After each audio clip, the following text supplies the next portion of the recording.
l'accueil. Hein? Et puis, au moment des débats, je vais aussi aider pour vraiment passer la parole. Hein? Moi, certainement, j'aurai quelques questions, hein, mais bon. Ah. Alors, donc, c'est un plaisir. Et bienvenue à tous. C'est un plaisir d'être là cet après-midi et dans cette conférence inaugurale des masters. C'est vrai qu'on est toujours dans cette phase de recrutement, c'est-à-dire il y a les inscriptions continues et donc on n'est pas encore vraiment avec l'ensemble de nos effectifs. Mais au fur et à mesure, les étudiants viendront se connecter. Il y a des étudiants qui sont en thèse de doctorat aussi, qui doivent vraiment se connecter pour cette conférence à partir d'un thème très intéressant.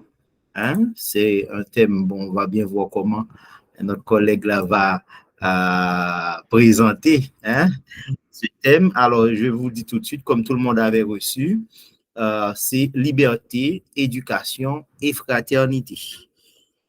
Nous sommes habitués avec liberté, égalité, fraternité. Et là, docteur Patrick François viendra nous parler de ce trio-là, liberté, éducation, fraternité. Docteur Patrick François enseigne à l'UEH, il enseigne à l'IUS, il enseigne un peu partout, je crois qu'à Quisqueya également. Il est docteur en sciences de l'éducation et c'est un vrai frère. Et avec plaisir, cet après-midi, j'ai l'honneur de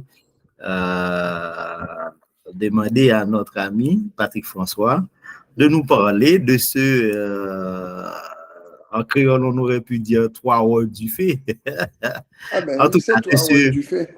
Voilà, de ce thème, composé de 3 concepts. Voilà, docteur Patrick François, vraiment encore merci pour la collaboration et ta présence. Et merci de nous entretenir sur ce thème qui est très, très déjà intéressant, qui m'interpelle déjà. D'accord? Merci et bonne écoute à tous. Merci, chers collègues. C'est toujours avec plaisir que je me rends utile à l'IUS. Avant tout, je suis enseignant. Et je voudrais faire 2 petites remarques, pas très importantes.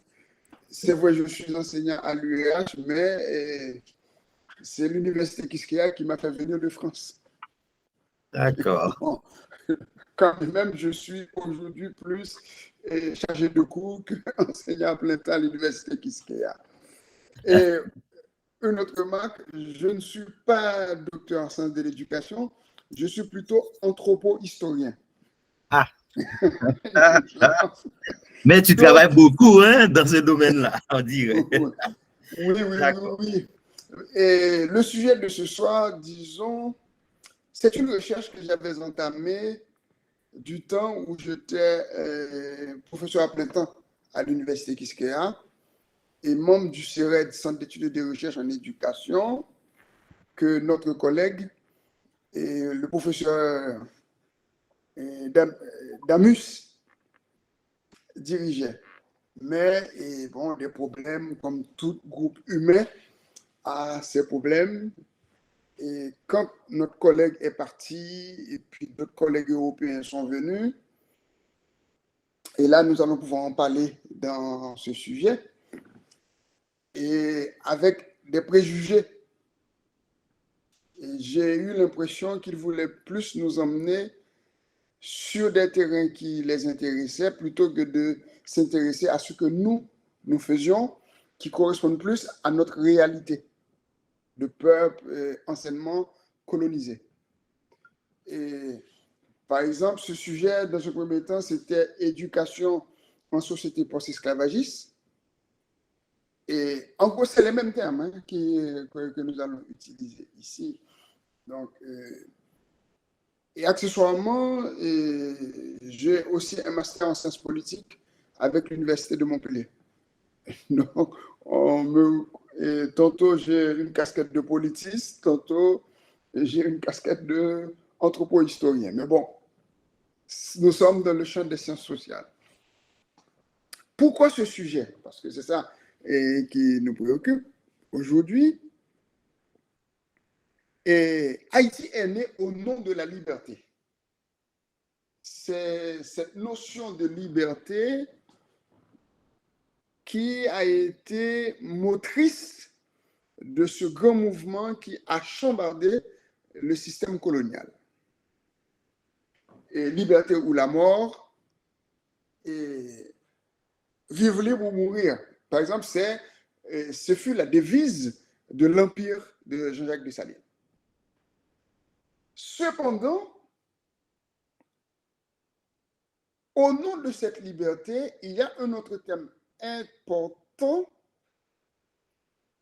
qui malheureusement n'a jamais figuré dans la mémoire haïtienne. Pourquoi? Je ne sais pas. On va vous parler de liberté, liberté partout, dès 1791, et pourtant, une fois la liberté acquise, une autre notion aussi importante que la liberté n'a jamais intégré le discours politique haïtien, c'est celle de l'égalité. Et remarquez que dans le sujet que je vous propose, je remplace le thème d'égalité par celui d'éducation. Pourquoi? Parce que dans mon analyse, éducation et égalité sont synonymes. Sont synonymes pourquoi? Parce que c'est l'éducation qui donne la véritable liberté. Pour cela, je vous invite à consulter ce philosophe français très intéressant, très contemporain. Et comme je souvent dis à mes étudiants, c'est aussi notre patrimoine.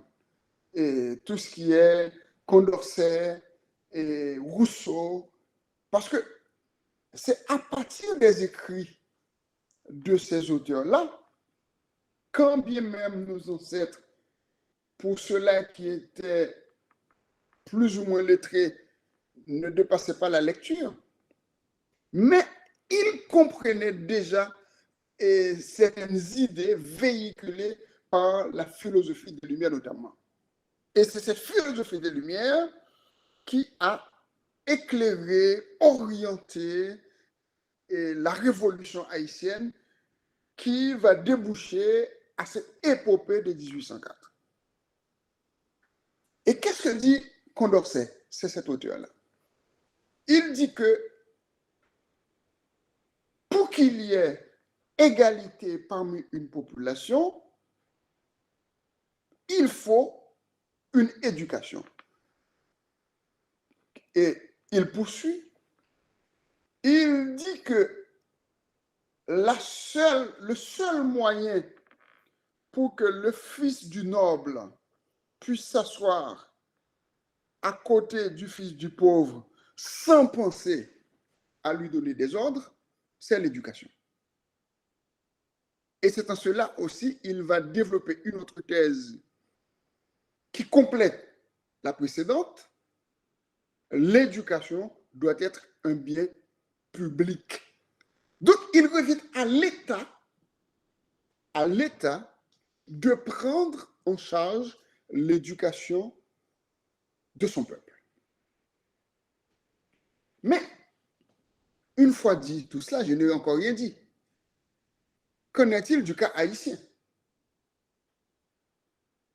Le pays, comme disait Césaire, où la liberté, pour la première fois, s'est mise debout. Je ne sais pas si vous vous en rendez compte, le thème est fort. Le pays, alors que nous étions encore une colonie, mais Césaire a employé le mot pays. Le pays où, pour la première fois, la liberté s'est mise debout. Glissant va encore plus loin. Il va parler de Monsieur Toussaint, parce que c'est celui par qui cette liberté a commencé. à travers ces luttes successives, ces revirements, tantôt chez les Espagnols, tantôt chez les Anglais, et revient de la colonie. Mais à chaque fois, remarquez, je ne vous fais pas un cours d'histoire, vous le savez tous, à chaque fois, sur son passage, qu'est-ce qu'il fait? Il proclame la liberté générale. La liberté générale. Et ça revient à ma question. Où est l'égalité dans tout ça? Où est l'éducation dans tout ça? Toussaint a fait quelque chose d'extraordinaire. En 1801, il a publié un texte fondamental, une constitution. En sciences politiques, en droit, dès qu'une population s'est donné un texte pareil, ça veut dire qu'il se libère. C'est un peuple indépendant. Mais là, je ne lis pas ce texte en historien, encore moins comme juriste, mais en anthropologue. Il y a un article qui m'intéresse là-dedans, c'est l'article 68. Pourquoi cet article est intéressant? Parce que nous sommes dans un institut universitaire des sciences et accessoirement dans une faculté d'éducation. Ça nous interpelle. N'oubliez pas, je vous disais tantôt qu'il ne peut y avoir de liberté sans instruction, sans éducation.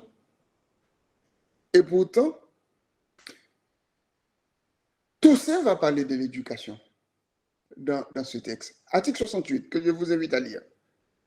Dans cet article 68, qu'est-ce que nous allons remarquer? L'éducation n'est pas une charge de l'État. Ce n'est même pas une charge, c'est pas une charge de la colonie. Mais attention, en disant cela, il ne faut pas anticiper en disant que l'éducation n'intéressait pas Toussaint. Non, ce n'est pas ça le problème. C'est que Toussaint était pétri du système colonial. Le seul modèle qu'il connaissait, c'est le modèle esclavagiste. Et nous allons remarquer que cette société haïtienne de 1801, saint-domingoise plutôt, de 1801, ressemble trait pour trait avec la France de l'Ancien Régime, avec 3 classes d'un côté, 3 de l'autre. La noblesse, le clergé et le tiers-état d'un côté, les grands propriétaires, les affranchis et les laissés pour compte, les esclaves de l'autre. Et Toussaint n'a pas cassé ce système. Dans le système français, les enfants de la noblesse avaient des précepteurs qui sont souvent membres du deuxième groupe, mais en Haïti, le deuxième groupe, ça veut à peine lire. Il y avait les Blancs, il y avait les affranchis, mais les Blancs envoyaient leurs enfants en France pour leur éducation. Les affranchis, ceux qui en avaient les moyens, envoyaient leurs enfants aussi en France, et après, ils devenaient militaires. Et les autres. Remarquez, Toussaint n'a pas pensé à ce groupe. Donc, l'éducation ne fait pas partie de cette constitution de 1801. Même quand il en parle, mais regardez bien de cette constitution, il laisse ça aux municipalités. Et deuxièmement, et c'est le point le plus important, il permet à tout un chacun qui sait lire de pouvoir créer des établissements d'enseignement sous la seule supervision du conseil municipal. Constitution de ce domaine de 1801, qui est le premier acte haïtien d'indépendance. On laisse tout ça de côté, mais on peut continuer. Jean-Jacques Dessalines, le héros de l'indépendance nationale, nous a donné une constitution impériale de 1805. Dans cette constitution, nous, pour une fois, la notion d'éducation va être inscrite dans la Constitution, mais je dis pour la première fois parce que là, nous sommes dans Haïti, pays indépendant, 1805. Mais je crois que c'est l'article 6 de cette Constitution qui dit que, article 6 ou 40, je ne me souviens plus, hein, mais ça nous pourrons le vérifier plus tard. Qu'est-ce qu'il dit? Il sera créé dans chaque division militaire. Quand on parle de division militaire, il faut entendre division administrative. Hein? Une école. Mais s'il disait que ça, ce n'était pas grave.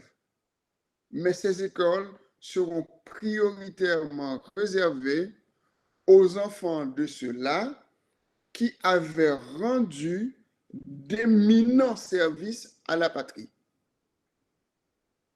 Et ceux-là dont les pères sont en Afrique. Est-ce que vous voyez? Donc, oui, une école, mais prioritairement réservée aux enfants de ceux-là qui avaient rendu d'éminents services à la patrie. Donc, c'est les enfants des généraux et des grands fonctionnaires de l'État. Les autres. Et il reprend quelques éléments du texte de Toussaint Louverture, parce qu'il va permettre la création des écoles particulières. Donc, vous voyez, là encore, la question de l'école est plus privée qu'une charge de l'État.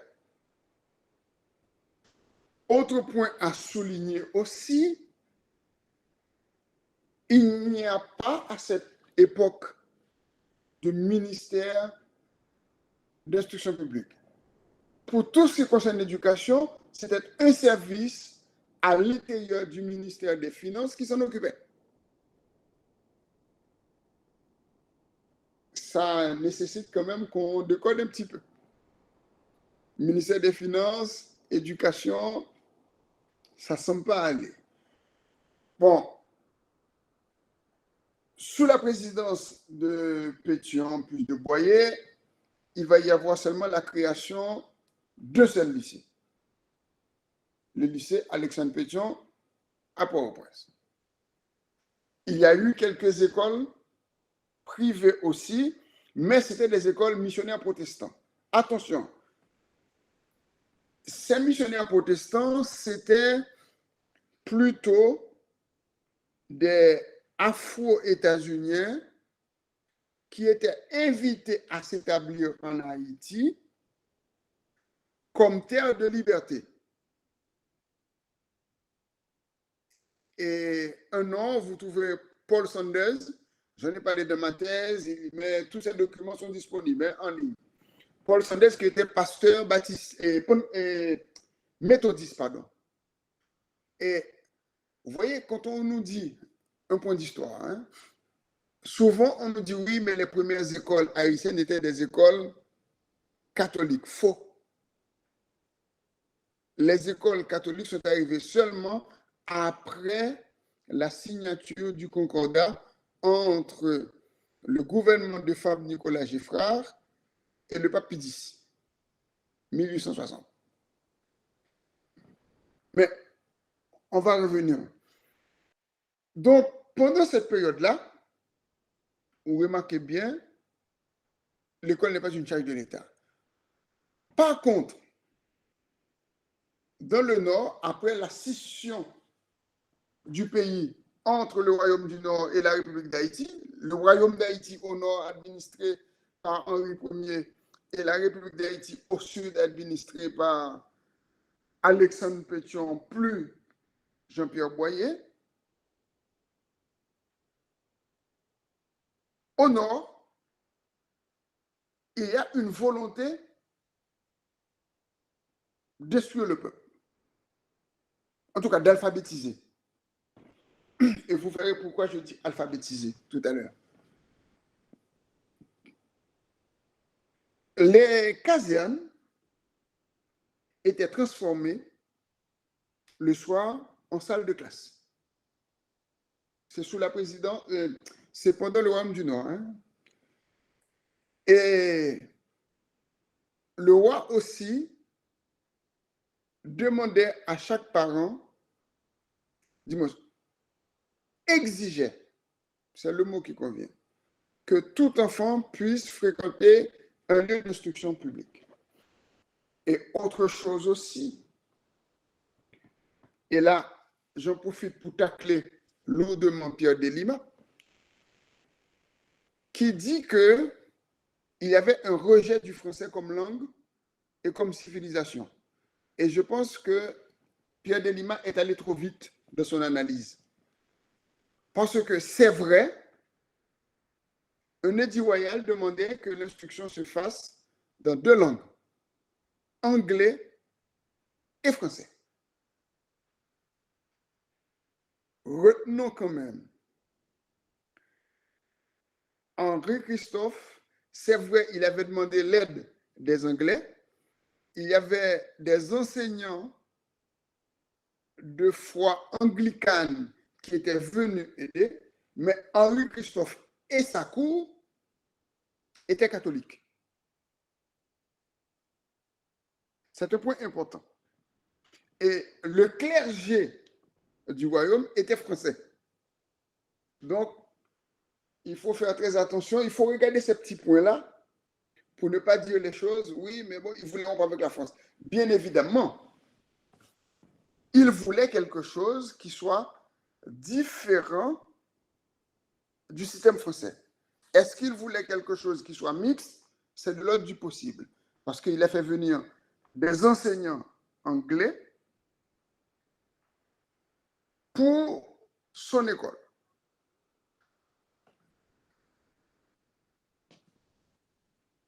Et puis, à la mort de Christophe, il va y avoir une réunification du pays, de toute l'île, sous la seule domination haïtienne avec Jean-Pierre Boyer comme président.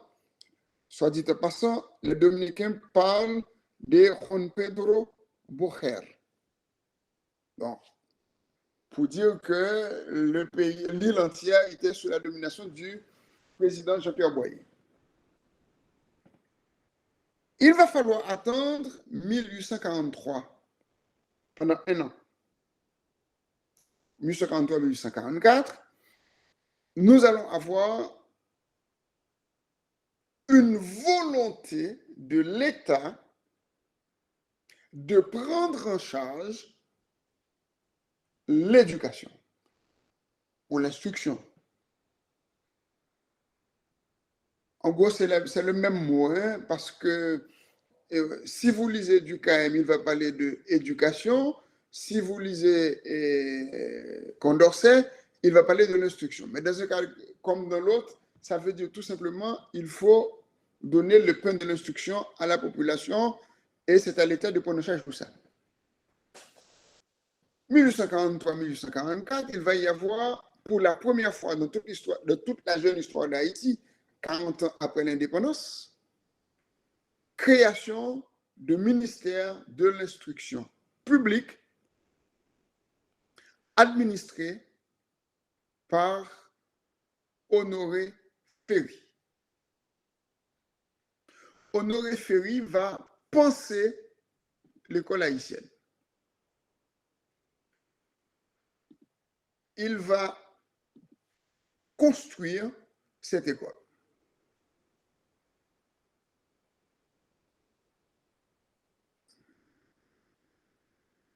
Passez un petit instant, c'est quelques citations que je cherche de Honoré Ferry.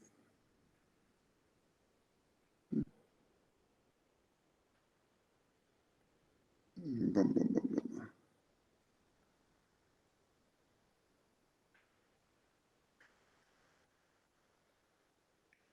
Il va diviser cette école, je vous dis qu'il va construire cette école, qu'il va diviser en 3 branches. Il va y avoir le préscolaire, 3 ans.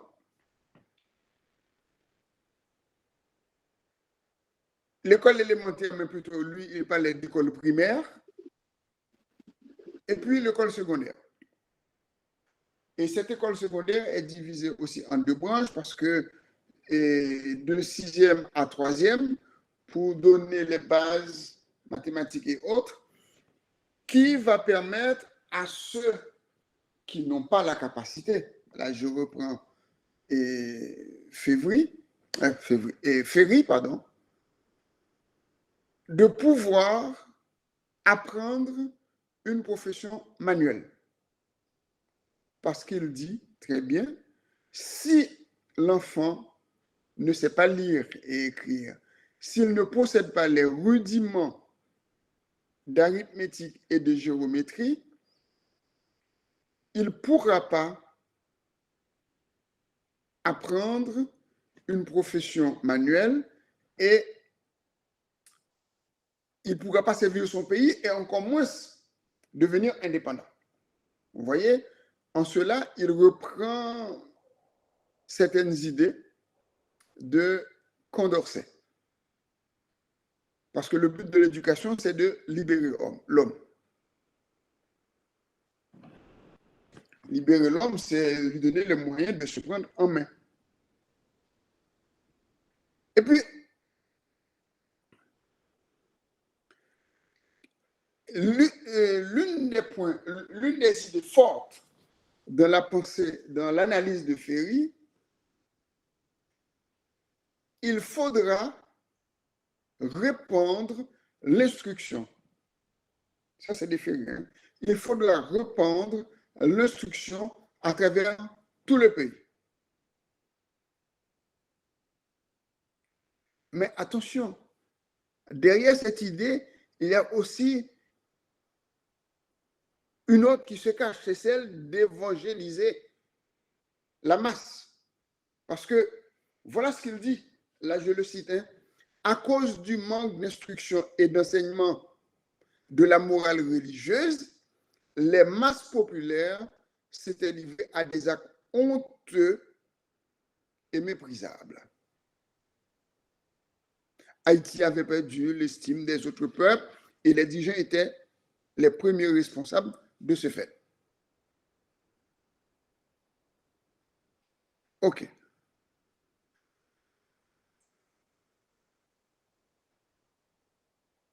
Je vous disais qu'il voulait reprendre l'instruction à travers tout le pays, mais aussi dans toutes les catégories sociales. Et là, vous voyez, c'est la première fois le mot égalité qui est synonyme dans cette pensée de l'éducation. Qu'est-ce qu'il va dire? L'égalité n'a de plus sur véhicule que les lumières, c'est-à-dire l'instruction est le moyen par excellence pour atteindre l'égalité entre les hommes. Honoré Ferry. L'instruction est le moyen par excellence pour atteindre l'égalité entre les hommes.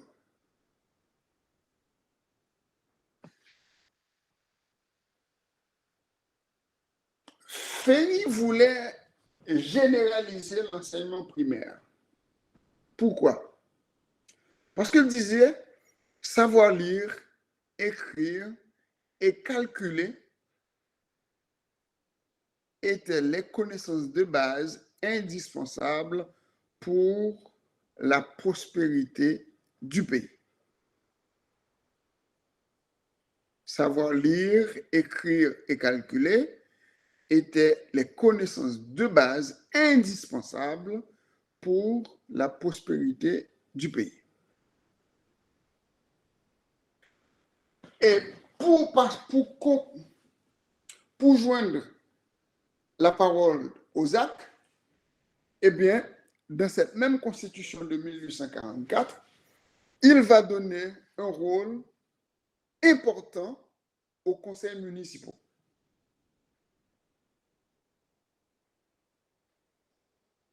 Et je cite encore Ferry, rapporté par l'Hérisson ici. Il est à désirer que partout où au moins il y a un conseil communal, l'on consacre une partie des revenus à une école primaire.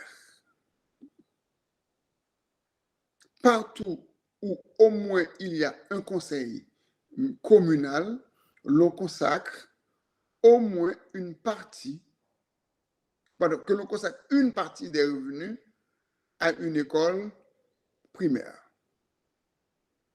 Car le but des écoles primaires est d'alphabétiser le peuple.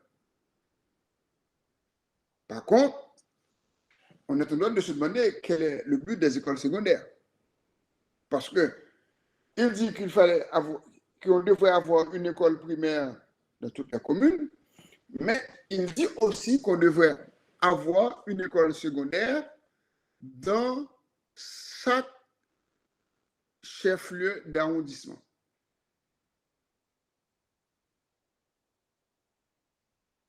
L'école primaire devait aider à l'apprentissage des métiers industriels et manuels. Et le but des écoles secondaires, bien évidemment, c'est conduire aux études supérieures, mais il a listé. Il a dit, voilà les métiers qu'il fallait apprendre, dont on disposait. La médecine, le droit et le génie.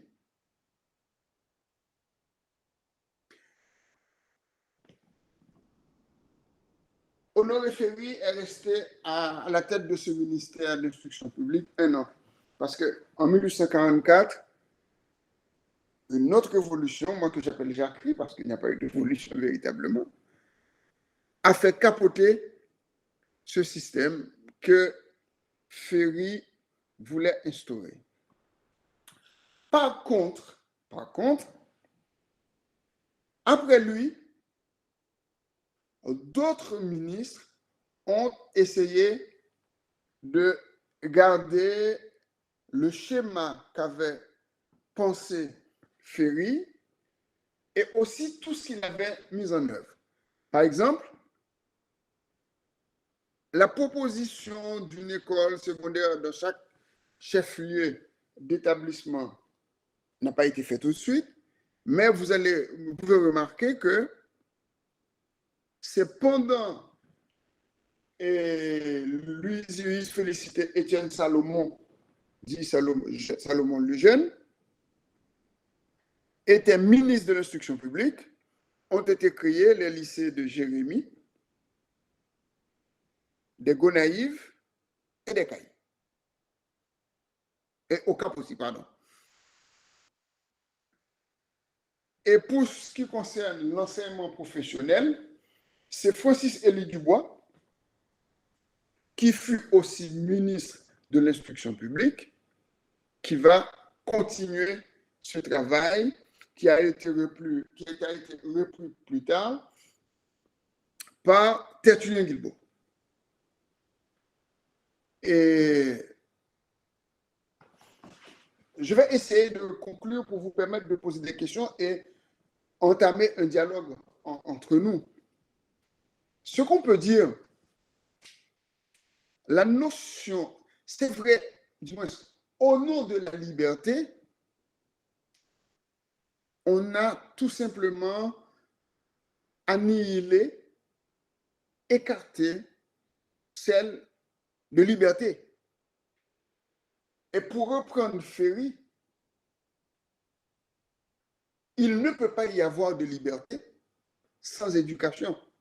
Or, ce que nous avons remarqué pendant tout le 19e siècle haïtien, jusque dans les années 1850, l'éducation, jusqu'en 1840, l'éducation n'était pas une charge de l'État. Et je vais dire quelque chose très vite, parce que je m'arrête et au Concordat de 1860. Avec le Concordat, ce que nous remarquons, c'est que l'État se désengage au profit de l'Église catholique.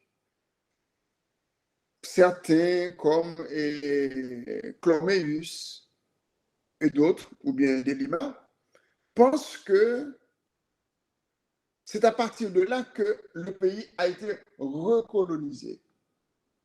Le pays a été recolonisé pour eux parce que tout simplement, nous avons remis notre éducation aux Français. Et selon un adage, on n'a pas besoin de faire la guerre à un pays, il suffit de casser son système éducatif pour le mettre à terre dans moins de 20 ans. Bon. Et est-ce qu'ils ont cassé notre système?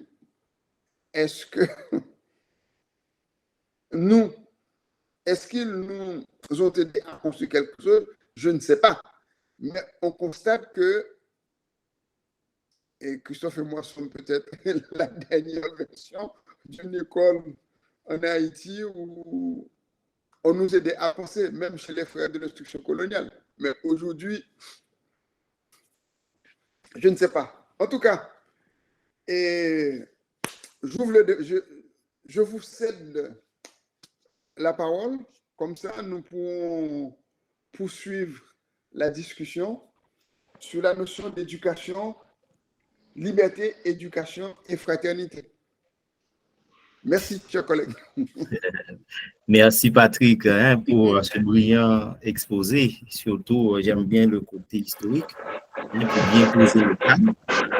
Et tu as fait exprès, j'ai l'impression, de laisser de côté la situation actuelle pour que les étudiants, étudiants de master principalement, ou d'autres invités qui sont avec nous pour qu'ils puissent au moins ouvrir le bal, on va dire ça comme ça. Donc, merci encore et je rappelle que avec plaisir. Pour toi, c'est vraiment de bien comprendre la notion d'éducation ici qui peut être synonyme d'égalité parce qu'en réalité, sans l'éducation, on ne sera pas vraiment amené à se voir ou échanger, discuter, travailler de manière vraiment égale. Donc, voilà pourquoi. Et là, je vais demander à l'assistance, ceux-là qui ont des questions, de lever la main. Voilà. Et puis, au fur et à mesure, je vais vous accorder la parole. On commence avec Rocher. Alors, oui. je remercie le conférencier pour son intervention. C'est une très belle intervention. Et je voudrais lui demander, est-ce que l'instruction et l'éducation à elles seules suffisent pour favoriser la liberté et l'égalité dans la vie sociale?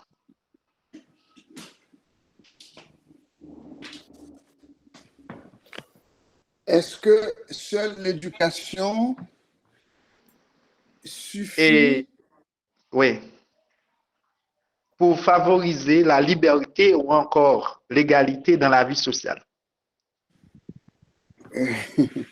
Merci pour la question là. Et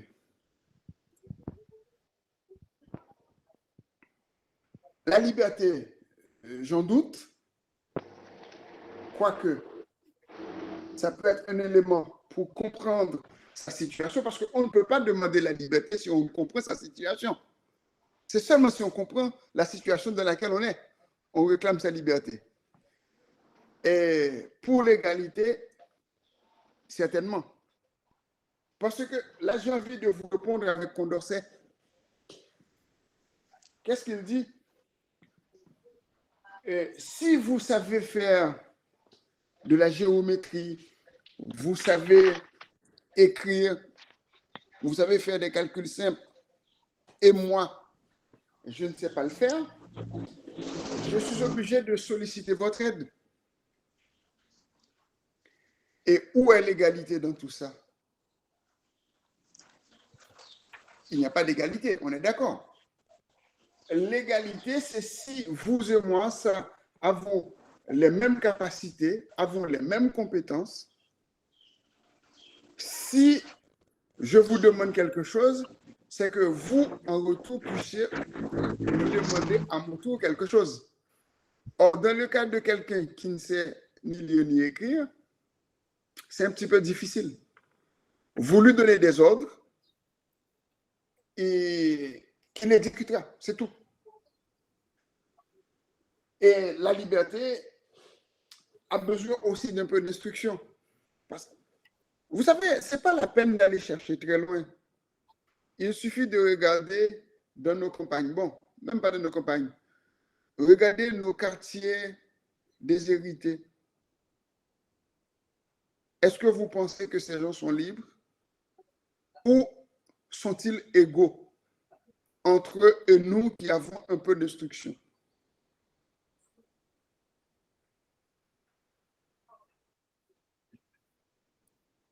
Bon, alors, on ne demande pas à... Non, on n'attend je pas ne une demande pas de réponse de répondre. la part de Rocher.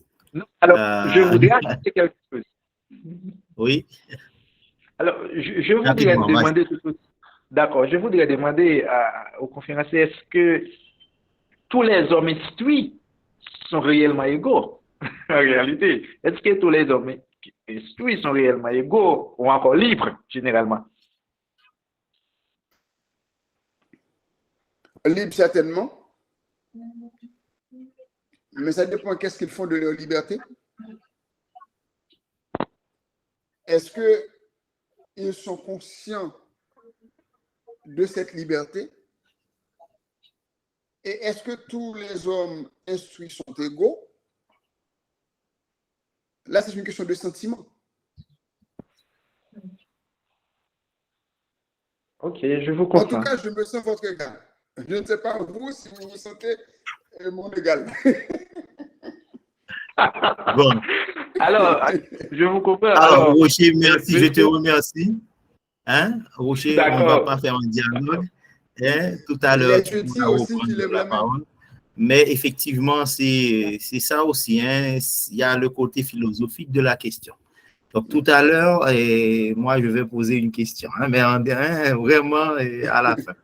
Et il y avait déjà jeudi, je crois qu'il avait levé la main. Merci de garder la main levée. Hein.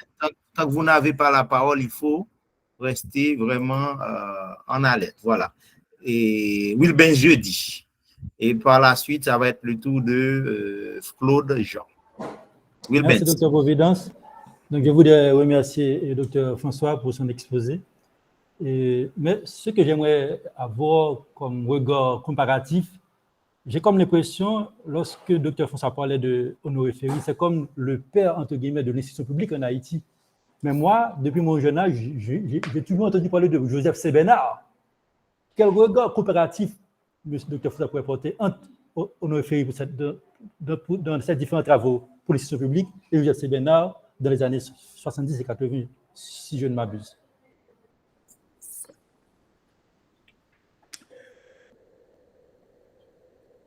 Oui, François, tu peux répondre, Patrick. Merci.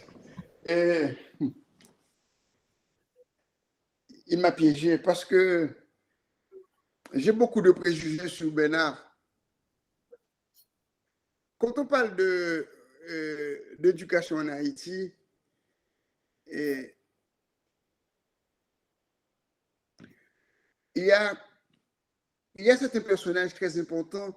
Malheureusement, l'histoire ne leur rend pas souvent justice. Il y a bien évidemment Ferry, qui, moi je l'assume, qui est le père du système éducatif haïtien, qui a fonctionné jusque dans les années 90, 2000. Et après, il y a eu Bénard. Mais entre-temps, il y a eu Dartigue, il y a eu et Francis et d'autres. Bon. Est-ce que Bernard est un grand réformateur? Pourquoi pas? Mais la question, c'est qu'est-ce qu'il a apporté de plus que Ferry dans le système éducatif haïtien? De mon point de vue, je peux me tromper, mais je vous dis que j'ai beaucoup de préjugés sur Joseph Bernard. À mon sens, il a apporté une seule chose dans le système haïtien. C'est l'introduction du créole dans l'enseignement haïtien. De mon point de vue. Est-ce que c'est une mauvaise chose? Non, c'est une très bonne chose. Et la façon dont il avait posé le problème était intéressante parce qu'il avait compris que, en tout cas, avant lui, Louis Borneau l'avait dit déjà, hein, dès les années 20-30, Borneau avait posé cette question d'introduction du créole dans le système haïtien pour permettre aux masses de la paysannerie d'apprendre à lire et à écrire correctement parce qu'il pensait déjà que le français pouvait être un frein. Borneau. Mais par contre, avec Bernard, c'était une reprise de l'idée de Borneau, mais une reprise qui n'a pas fonctionné. Je ne suis pas en train de faire un plaidoyer pour le français, pour le créole. Je constate.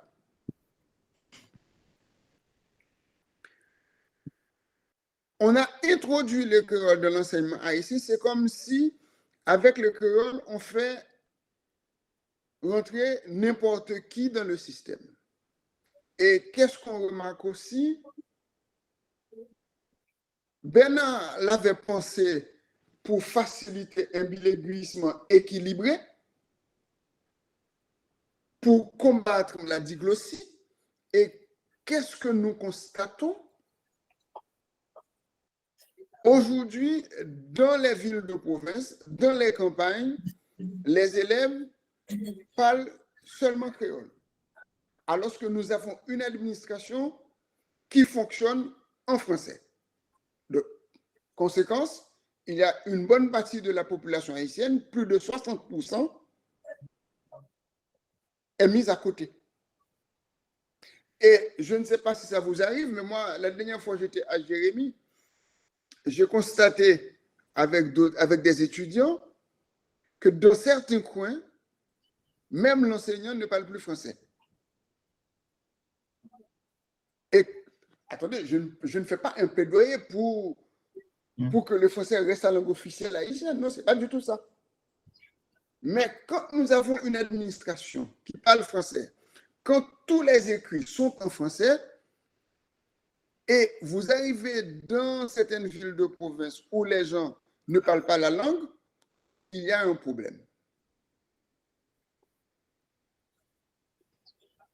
Et moi, voilà ce que je constatais aussi parce que j'enseigne dans les universités haïtiennes. J'ai des étudiants, souvent, qui ne comprennent pas ce qu'ils lisent. Et c'est une conséquence de la réforme telle qu'elle est appliquée. Ce n'est pas la réforme pour soi qui n'est pas bonne, je dis.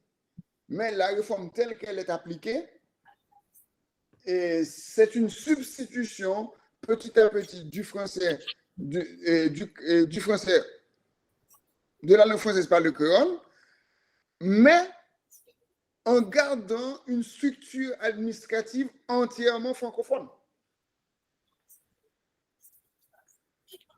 Donc, je ne sais pas si vous voyez où je veux vous emmener. Très bien. Alors, merci Patrick pour permettre à plus d'étudiants de poser des questions. Oui. Donc, on va essayer d'être plus direct. Hein, plus bref. Voilà. Alors, Claude Jean, tu as la parole. Merci docteur Espérance. Je salue toutes les personnes qui sont sur le forum maintenant et je remercie Et l'intervenant, monsieur, bon, je ne sais pas, monsieur Patrick, je ne sais pas le nom de famille, quoi.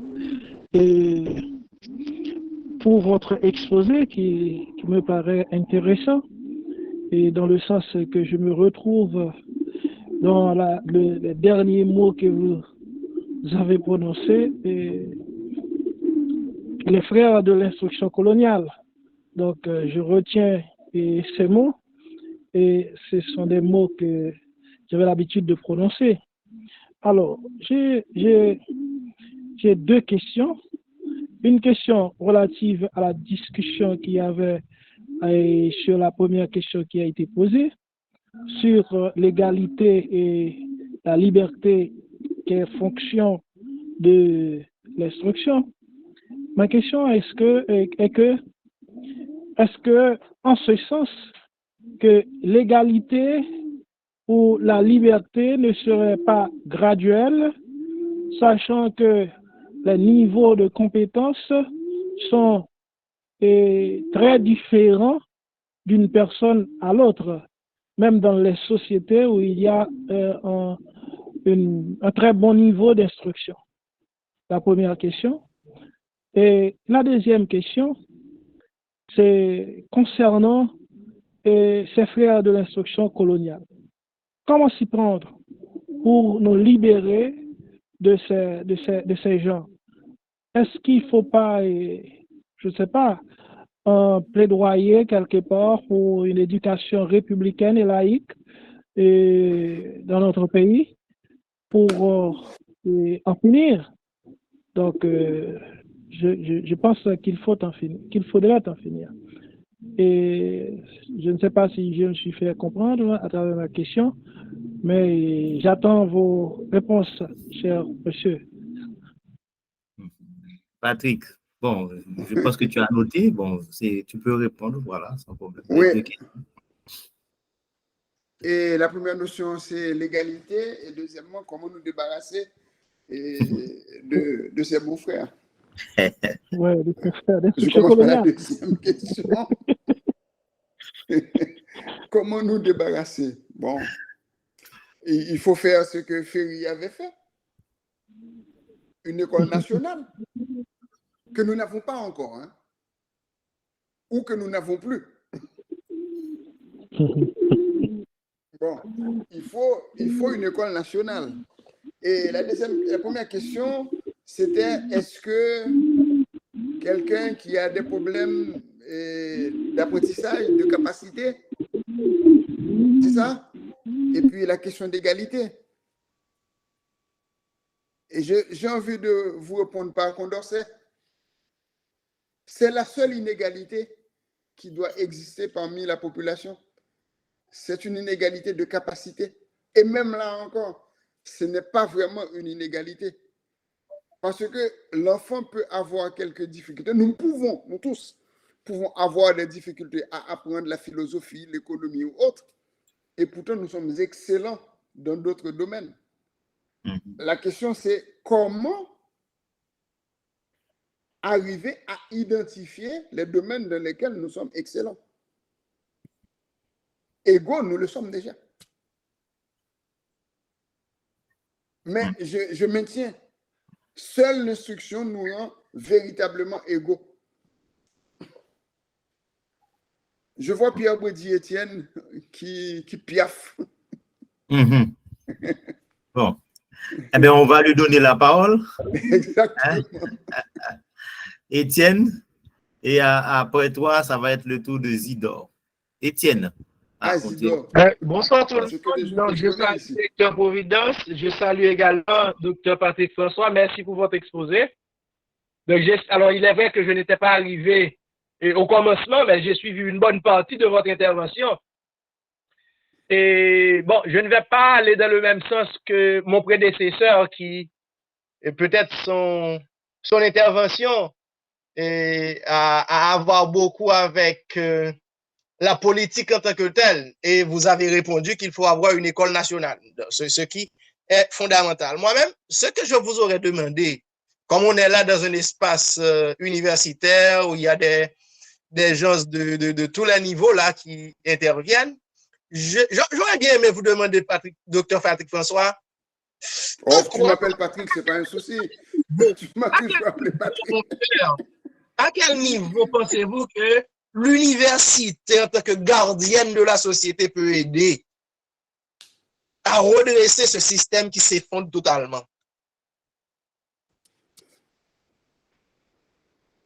C'est ça ma question. C'est une question que tu me poses, que tu nous poses à tous. Et j'ai envie de te dire, Brady, il faut commencer, quand on est conseiller du prince, à lui dire que, bon, c'est bien d'accepter que des ONG viennent nous donner un coup de main, mais ils doivent juste donner un coup de main, pas faire à notre place. Et l'université s'est faite souvent piéger avec ses aides toxiques. On vient nous aider, mais la personne vient avec,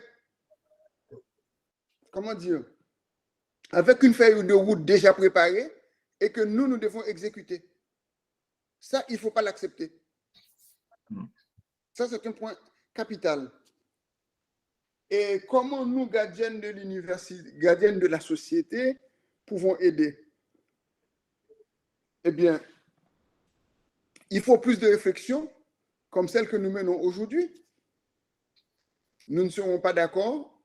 De toute façon, c'est parce que nous sommes en désaccord que nous cessons d'être amis. Au contraire. Nos désaccords doivent renforcer notre amitié et le respect que nous portons mutuellement. Voilà. Mais c'est vrai, l'université a un peu failli ces derniers temps. Mais l'université a surtout failli, c'est parce que nous délaissons notre rôle premier de constructeur de savoir pour être surtout des consultants, que je peux comprendre. Parce que l'homme ne vit pas seulement de la connaissance, il a aussi besoin du pain. Vous comprenez, Bédi? Merci un peu, frère, pour l'intervention. Je t'en prie. Bon, alors, et peut-être aussi ce qu'il faut ajouter, Patrick, si tu le permets, je t'en prie. C'est qu'on a cessé d'être un modèle pour la société. On est pratiquement en train de suivre l'université, malheureusement. Quand je suis au niveau macro, je ne pointe personne du doigt, on a cessé d'être un modèle.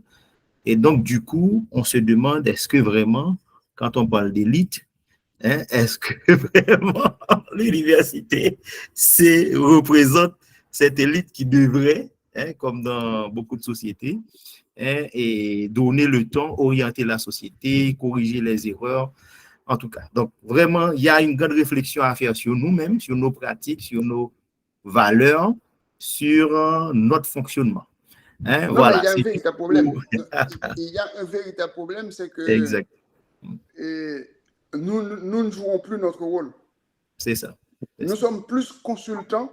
Parce que, excuse-moi, je reprends la parole alors que j'aurais dû... Non, tout à fait. Vas-y.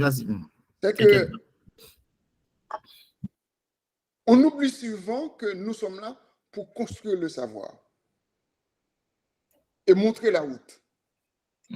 Mais aujourd'hui, l'université ne fait plus de recherche. Donc, quand on ne fait plus de recherche, il n'y a plus de savoir. Aujourd'hui, nous sommes tous, en tout cas moi, le premier.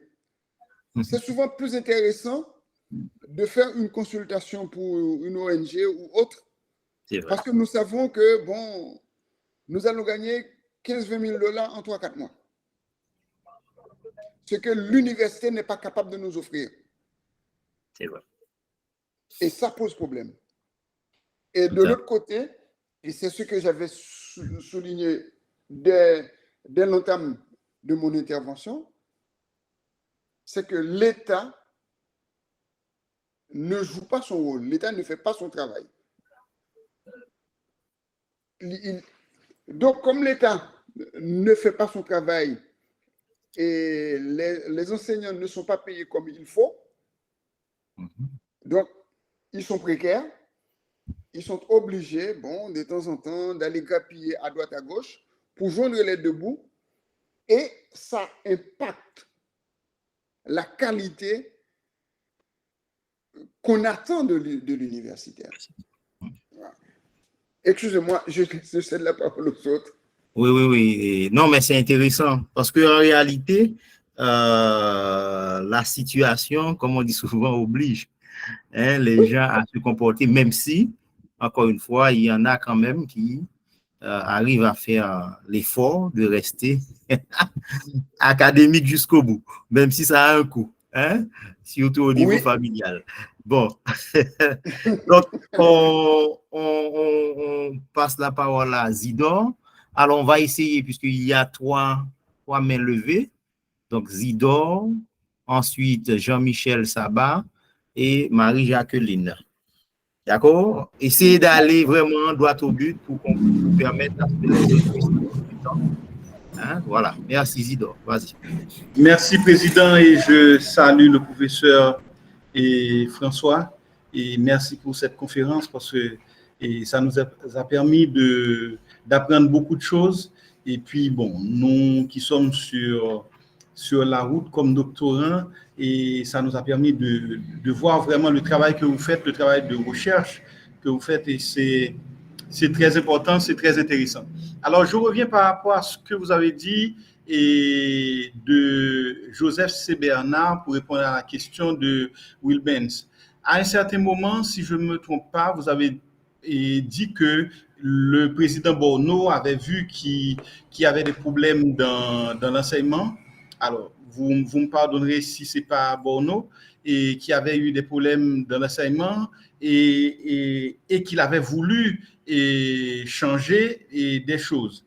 Et avec Bernard, on est arrivé, bien que vous avez choisi de ne pas pointer du doigt un certain nombre de choses, de ne pas mentionner un certain nombre de choses, mais vous avez dit que la réforme Bernard, c'est une réforme qui est un peu ratée, je dirais. Et alors là, je voulais dire, est-ce que c'est pas un petit peu aller trop loin et pour dire que la réforme est ratée, parce que quand même si on l'avait initiée en français, alors je parle de langue, même si on l'avait initiée en français, est-ce que ce ne serait pas écarter trop de gens, parce que vous l'avez dit vous-même qu'il y a un vrai problème de langue dans le pays, mais maintenant on introduit le créole et que d'aucuns pensent qu'il y a un problème avec le créole comme langue d'enseignement, etc. Et je vois là que le ministre Maniga est en train de faire un travail d'étendre un peu plus le créole dans l'enseignement. Est-ce que, ma question c'est, est-ce qu'il n'y a pas trop de préjugés? Est-ce qu'il n'y a pas trop de préjugés? Vous l'avez dit, vous avez un certain préjugé, mais est-ce qu'il n'y en a pas trop? Vas-y, Patrick, oui.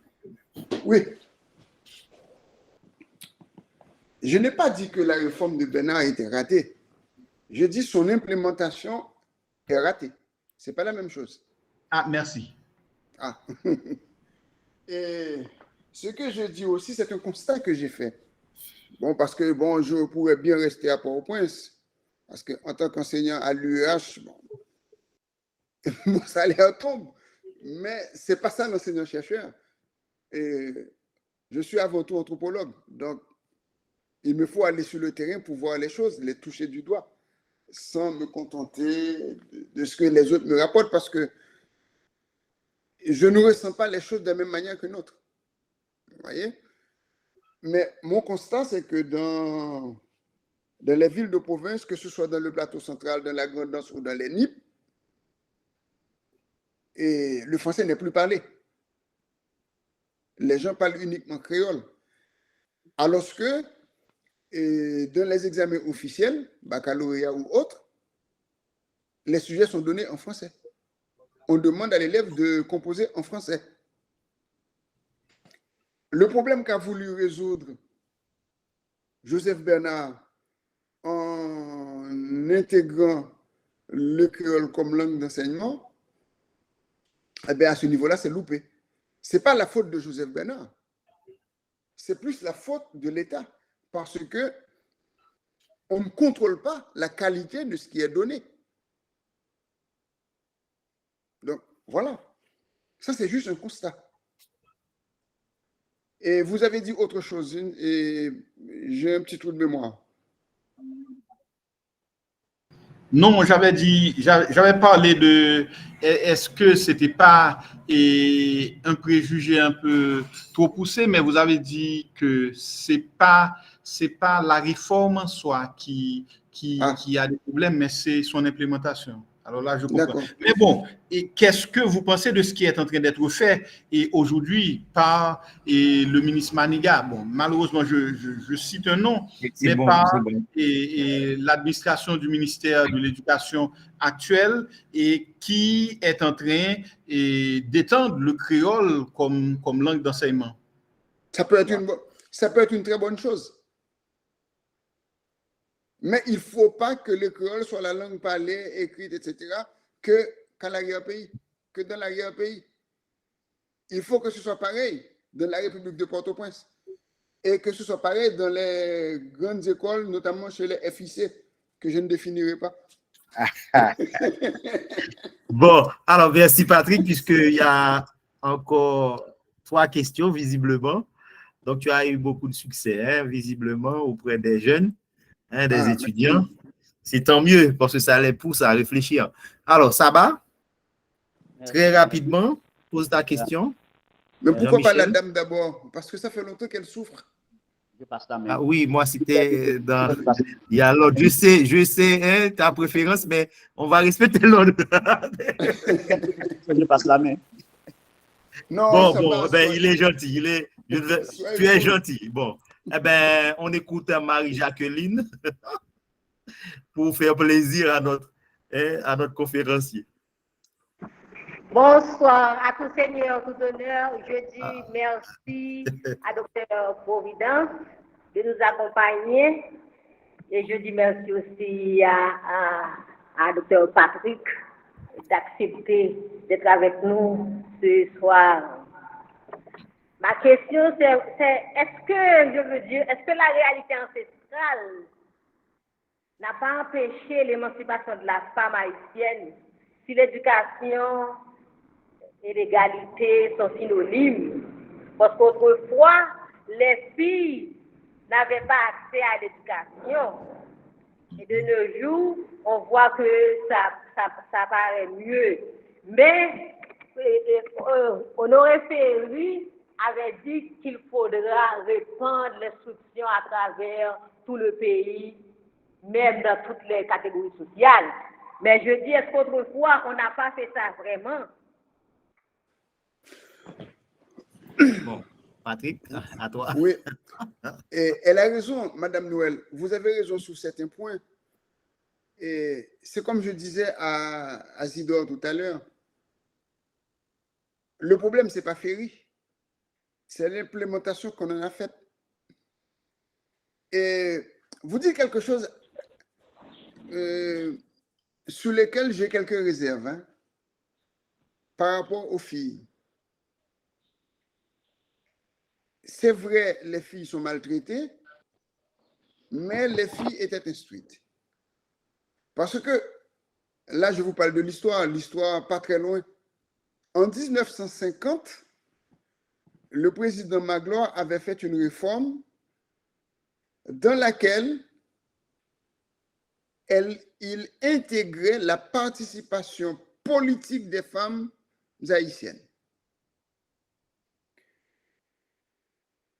Et qu'est-ce qu'on a remarqué? Attendez, je ne vais pas vous dire que tout était bien. Hein. Si je vous dis que tout était bien, c'est que je suis un grand menteur. Et ce n'est pas ça. Qu'est-ce qu'on avait remarqué?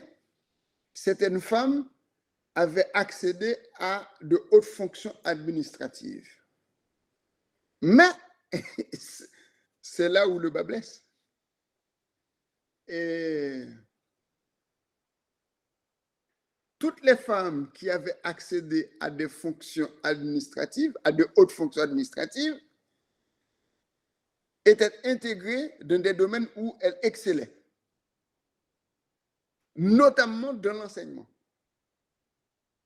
Donc, pour vous dire que les femmes avaient un peu d'instruction. On les trouvait, c'est vrai, après le brevet, on ne trouvait pas beaucoup de femmes. Par exemple, la première femme haïtienne médecin, je l'avais connue. Elle est morte au milieu des années 90, début 2000. C'était la fille de Georges Sylvain. Et chez les Sylvain, les femmes ont toujours fait de grandes études. Il y a eu Suzanne Sylvain-Comer, qui est la première femme haïtienne anthropologue. Et puis sa sœur Yvonne, qui avait fondé la Ligue haïtienne d'action sociale, qui était aussi sociologue. Vous voyez, bon, on peut citer plein d'autres. Bon, peut-être me direz-vous, c'est des exceptions. C'est vrai, c'est des exceptions, mais c'est une façon de dire aussi qu'il y avait des femmes instruites. Et puis, vous allez trouver pendant tout le 19e siècle, notamment à Jérémie, des femmes de la haute société jérémienne, participaient à la vie politique, écrivaient des discours. Par exemple, quelque chose qu'on ne trouve pas ici, aujourd'hui, pour moi qui suis anthropo-historien, c'est un problème. Parce que, vous voyez, aujourd'hui, il n'y a plus de lutte en Haïti. Alors que la lutte contre l'occupation américaine était surtout menée par des femmes au sein de la Ligue féminine d'action sociale. Et la femme de Georges Sylvain, qui s'appelait Virginie Malbranche, avait écrit à des organisations de femmes aux États-Unis pour attirer leur attention sur les maltraitances que les Haïtiens subissaient en Haïti, donc pour demander aux femmes et aux ligues de femmes aux États-Unis de soutenir la cause des femmes haïtiennes. Vous voyez, ce n'était pas n'importe qui. Et souvenons-nous, je reprends la date de 1950, il y a eu 2 femmes élues. Il y a une femme qui était élue maire de Cabaret. C'était entre guillemets la seule ville importante administrée par une femme. Et puis les autres étaient des assesseurs. Vous comprenez? Je ne sais pas si je réponds à votre question, Marie-Jacqueline Noël. Oui. Mais j'essaie de... Merci.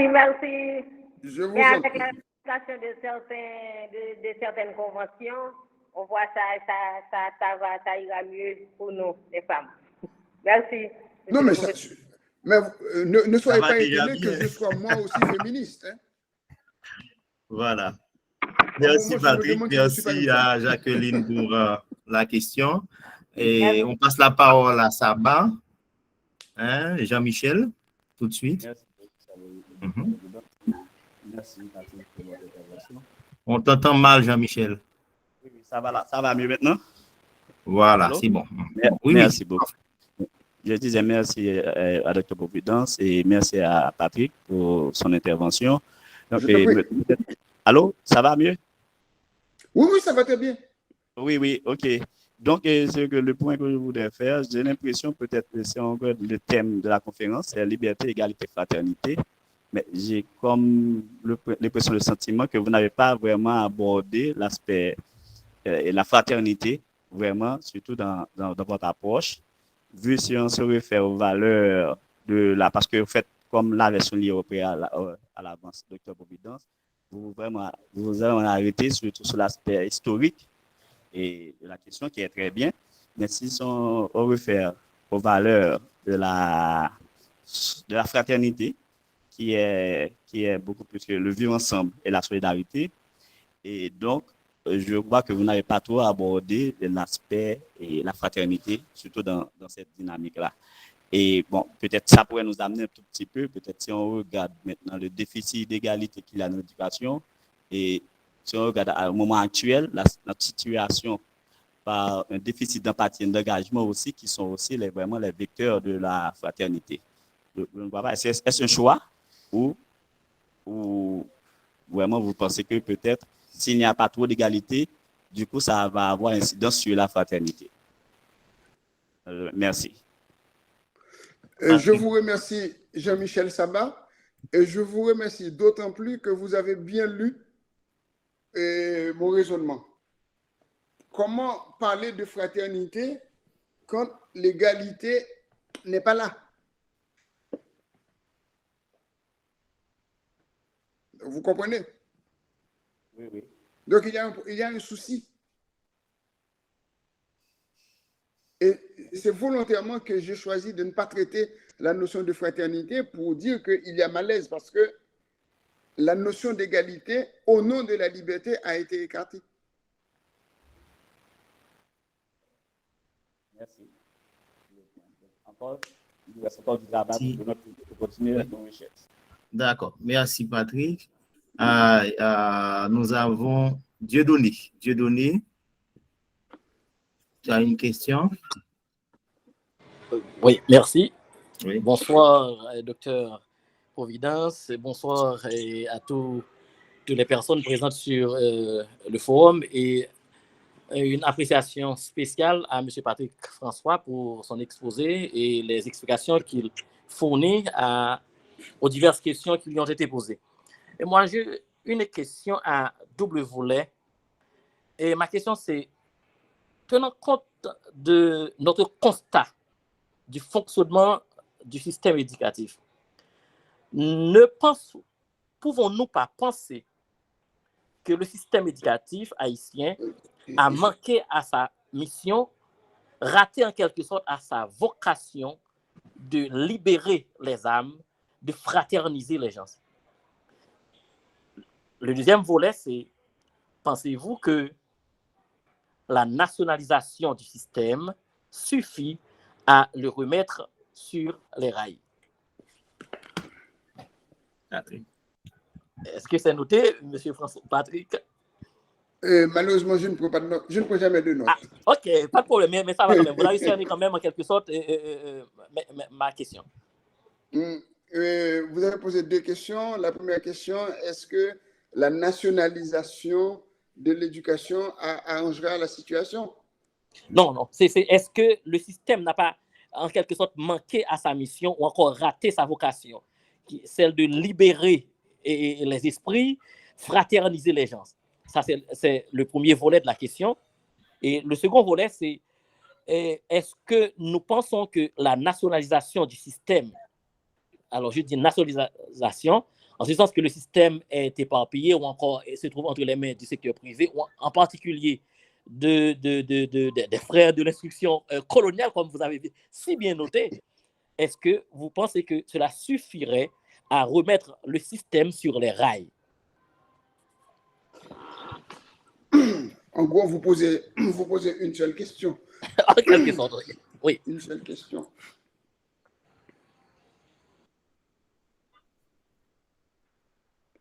Est-ce que, dans la formulation de votre question, vous proposez des éléments de réponse? Parce que vous reconnaissez que le système n'est pas national. Donc, la question, ce n'est pas nationalisation, c'est que l'État reprenne en main l'éducation telle que l'avait pensé Ferry au milieu du 19e siècle. C'est aussi simple que ça. Bon. Et après, est-ce que le manque constaté n'a pas une incidence sur la fraternité? C'est ça que vous voulez dire, non? Oui, en quelque sorte, c'est ça. Bon. C'est le manque. Oui et non. Le manque. Surtout oui. Oui. Oui, parce que si nous n'avons pas tous accès au même niveau d'instruction et à une éducation de même qualité, évidemment, ça pose problème. Parce que s'il y a quelque chose qu'il ne faut jamais oublier, ce qui fait que vous et moi, nous sommes égaux, et ce qui fait que vous et moi, nous nous sentons appartenir à une même entité nationale, c'est l'éducation. Mais si vous êtes formé dans un milieu et moi dans un autre, effectivement, il y a un problème, il va y avoir un déséquilibre. Si moi j'étais chez les frères et vous dans une école quelconque, et nous savons que nous ne recevons pas la même qualité d'enseignement, effectivement, et il y aura toujours ce problème. En gros, l'éducation qui devait unir les Haïtiens parce qu'éparpillés crée plus de division. Sur ce point-là, je suis d'accord avec vous. OK. Bon, ben, nous avons un dernier. Hein? En tout cas, Rocher.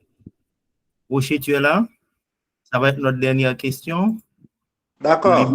Patrick. D'accord. Alors, l'avant-dernière, puisque je n'ai pas encore posé ma question. Vas-y, Rocher.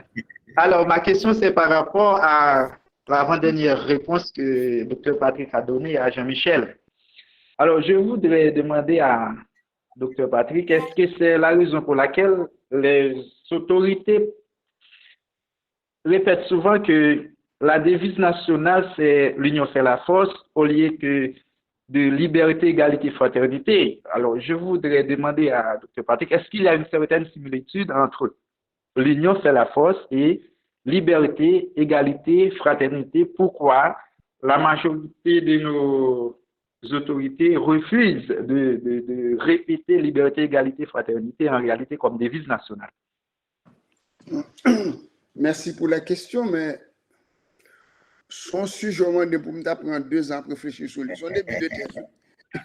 Liberté, égalité, fraternité, l'union fait la force. Bon.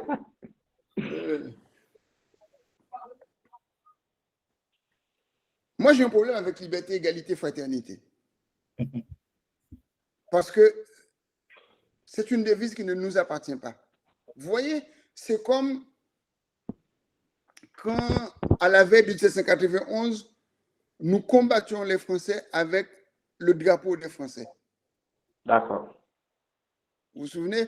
Jusqu'à ce que Dessalines attrape le drapeau, arracha la bande blanche pour avoir le bicolore rouge et bleu. Pas tel que nous le voyons maintenant, hein?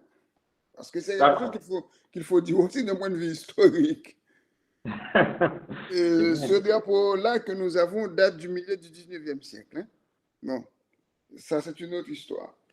Et même quand je dis du milieu du 19e siècle, j'exagère un peu parce que le drapeau de l'Empire de Faustin Soulouque était noir et rouge. Le drapeau du royaume d'Haïti était noir et rouge aussi, mais bon, ce n'est pas votre question, mais bon, comme je l'ai abordé, je suis allé là. Mais bon, l'union fait la force et liberté, égalité, fraternité ressemblent sur certains points. Parce que dans un cas comme dans l'autre, ça appelle à l'unité. Mais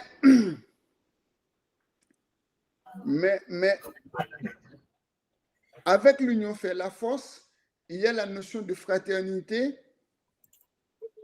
qui est en filigrane. Alors que dans la première devise liberté, égalité, fraternité, vous allez remarquer toutes les notions sont liées entre elles. C'est la liberté qui amène égalité, qui amène fraternité. Or, ce que j'essaie de dire dans mon exposé, la liberté a écarté les deux autres. Mais en disant cela, je dis aussi, si la liberté a écarté les deux autres, il y a moyen de les réintégrer. L'instruction. Merci beaucoup. Je ne sais pas si je réponds à votre question. Oui, je suis d'accord avec vous. D'accord. Bon, ben, merci, vraiment merci Patrick de tout cœur.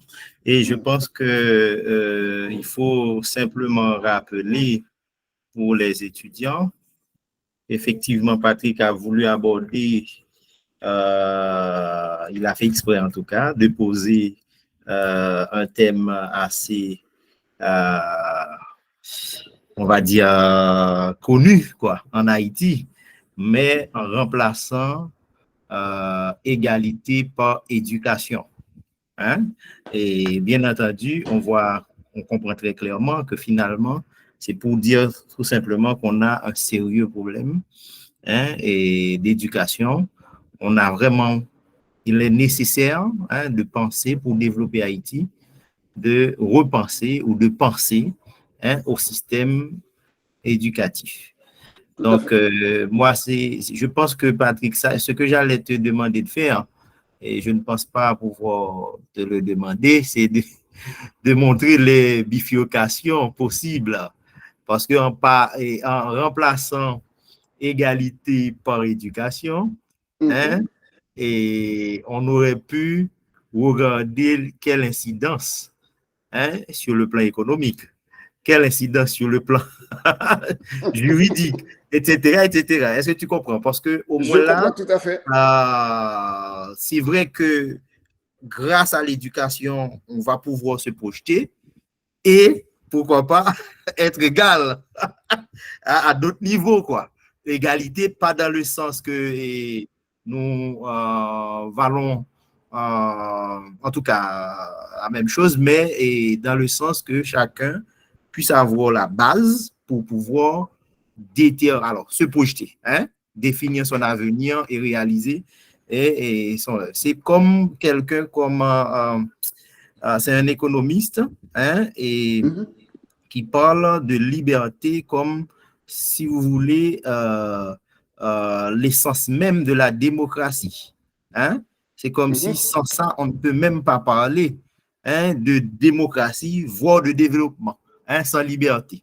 Donc, je pense que tu as bien fait de poser ça, mais je ne sais pas, hein, si tu veux tenter le coup, ne serait-ce qu'en économie, pour montrer que l'éducation, le fait qu'il n'y a pas un bon système éducatif, ça empêche, hein, aux gens de réaliser, hein, et leur rêve, quoi, hein, sur le plan économique. Hein, Oui, mais c'est des incidences. je suis voilà. tout à fait d'accord. Et tout ça a des conséquences. Du fait que ça nous renvoie toujours au même problème. C'est l'État qui ne prend pas son rôle au sérieux, qui ne prend pas ses responsabilités, et certains biens publics sont marchandisés. L'éducation, la santé, et pourtant qui sont fondamentaux dans toute société. En termes d'économie, c'est-à-dire d'économie comme valeur d'échange, science de la rareté, et Ferry avait posé le problème avec l'école primaire quand il dit qu'il faut qu'on arrive à alphabétiser toute la population. Mais c'était le but de Ferry, hein? Et étendre l'instruction sur tout le territoire national. Parce que, regardez bien, l'objectif de Ferry était lequel? C'était d'arriver à créer des main-d'œuvre, à avoir un personnel technique qualifié en vue d'une industrialisation du pays. C'était l'objectif. Or, cet objectif a disparu. Avec l'école fondamentale, moi, et je vous le dis tout de suite, moi, je déteste cette école fondamentale. Je la déteste pourquoi? Parce qu'elle casse tout. Dans le système de Ferry, nous savons que l'élève, à partir de la 7e, rentre dans une école secondaire. Mais l'alphabétisation s'arrêtait là. À partir de la 6e, c'était autre chose. On préparait les gens pour le cas où, intellectuellement, ils ne sont pas suffisamment armés pour aller plus loin. Économiquement, ils ne sont pas capables d'aller plus loin, mais au moins qu'ils puissent apprendre une profession manuelle, une branche technique. C'est ça que Ferry avait identifié. Mais avec l'école fondamentale, on ne sait pas qu'est-ce qu'on demande aux gens. je ne suis pas en train de dire que cette réforme, elle est mauvaise. Ce n'est pas du tout ce que je dis. Je dis que moi, j'ai du mal à la suivre parce que je ne la comprends pas. Et curieusement, c'est exactement ce que Maurice Datig avait refusé dans les années 30 qu'on nous a resservi dans les années 80. Une blague en passant. J'étais à l'école chez les pères salésiens à Pétionville, à l'école élémentaire à cette époque-là. Quand le ministre Bernard est allé à la télévision présenter cette réforme d'introduction du créole dans l'enseignement, maman qui pas de lit bien, mais qui a écrit non, il dit qu'elle fait guitare non.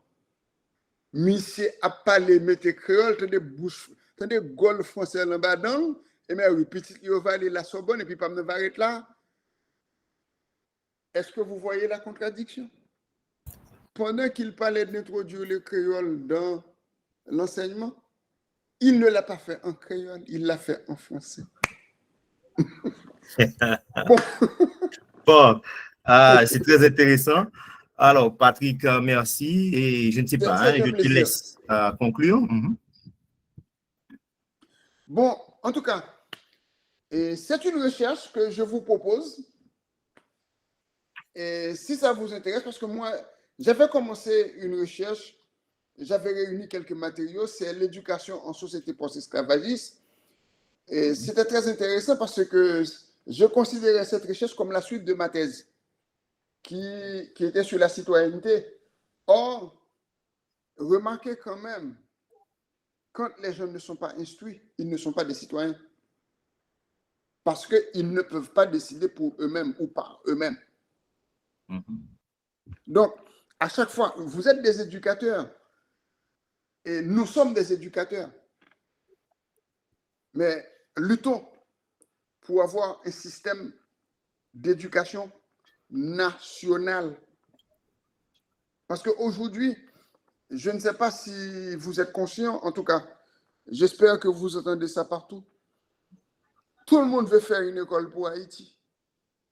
Et pourtant, l'État haïtien ne pense jamais à une école haïtienne.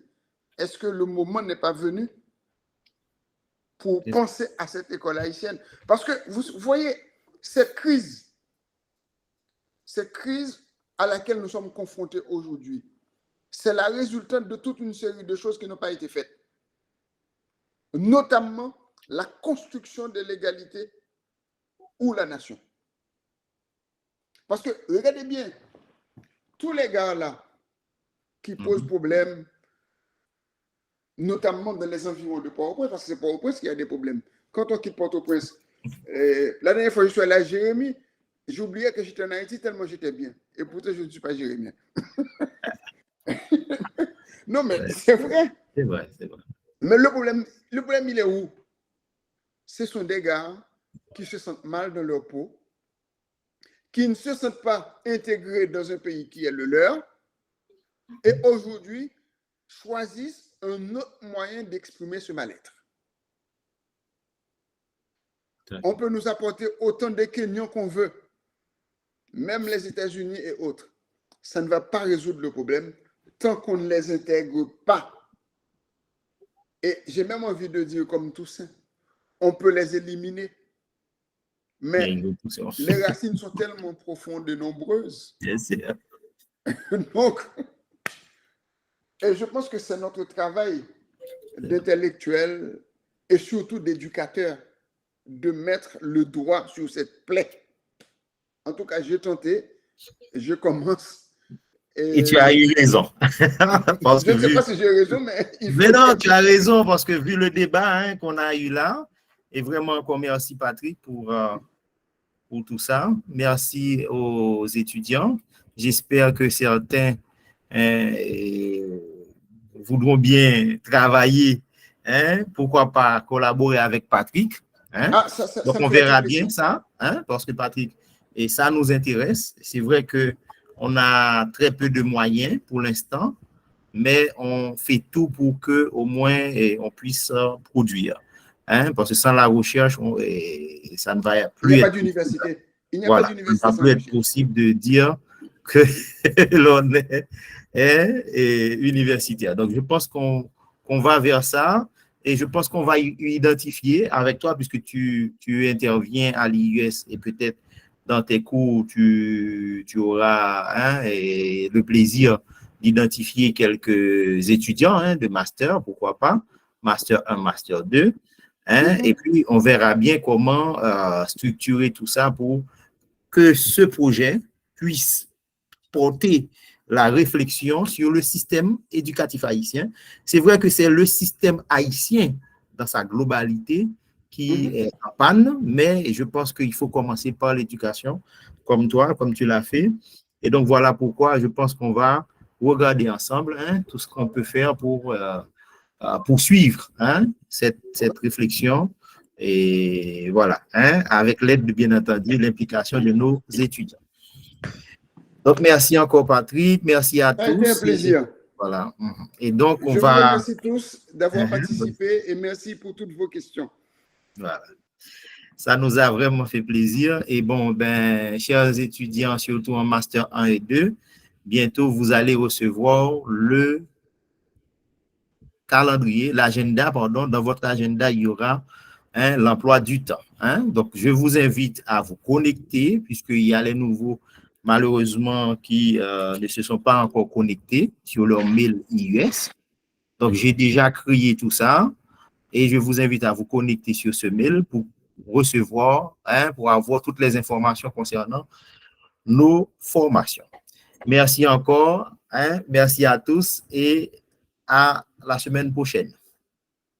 À bientôt. Merci. Voilà, à bientôt. Voilà. À bientôt. À bientôt. Merci, à bientôt.